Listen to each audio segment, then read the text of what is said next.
ఈ సమ్మర్లో ఎండలు ఎంత గట్టిగా ఉన్నాయో మనందరికీ తెలుసు. బయట అడుగు పెట్టాలంటే కూడా బాడీ మొత్తం హీట్తో నిండిపోతుంది. చెమటలు, అలసట, కళ్ళు తిరిగినట్టు, మైకం కమ్మినట్టు కామన్ అయిపోతాయి. అలాంటి సిట్యుయేషన్లో ఎండకు తిరిగి వచ్చి లేదా పని చేసి వచ్చిన ప్రతి ఒక్కరికి ఒకటే ఆలోచన వస్తుంది. వెంటనే చల్లగా ఏదైనా తాగాలనిపిస్తుంది.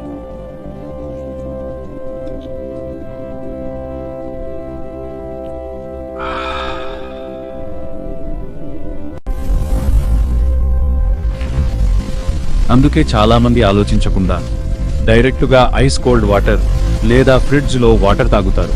అది సమ్మర్లో బెస్ట్ సొల్యూషన్ అని నమ్ముతారు. కానీ ఇక్కడే పెద్ద మిస్టేక్ జరుగుతుంది. బయట ఎండకు బాడీ ఆల్రెడీ హీట్లో ఉండగా లోపల సడన్గా చల్లగా వెళ్ళడం వల్ల బాడీ షాక్కి గురవుతుంది.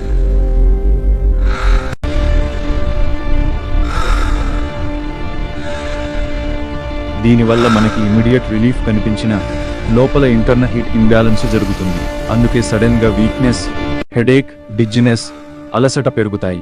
సమ్మర్లో నిజంగా కేర్ అంటే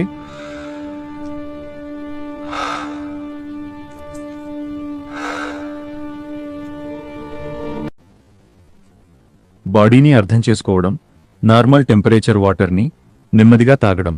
ఎక్స్ట్రీమ్ హీట్కి ఎక్స్ట్రీమ్ కోల్డ్ సొల్యూషన్ కాదు. ఈ సమ్మర్లో చిన్న మిస్టేక్ పెద్ద ప్రాబ్లం అవ్వకుండా జాగ్రత్తగా ఉండండి. మీ హెల్త్ మీకు ముఖ్యం. ఇలాంటి హెల్త్ టిప్ కోసం మా ఛానల్ని సబ్స్క్రైబ్ చేసుకొనుడి.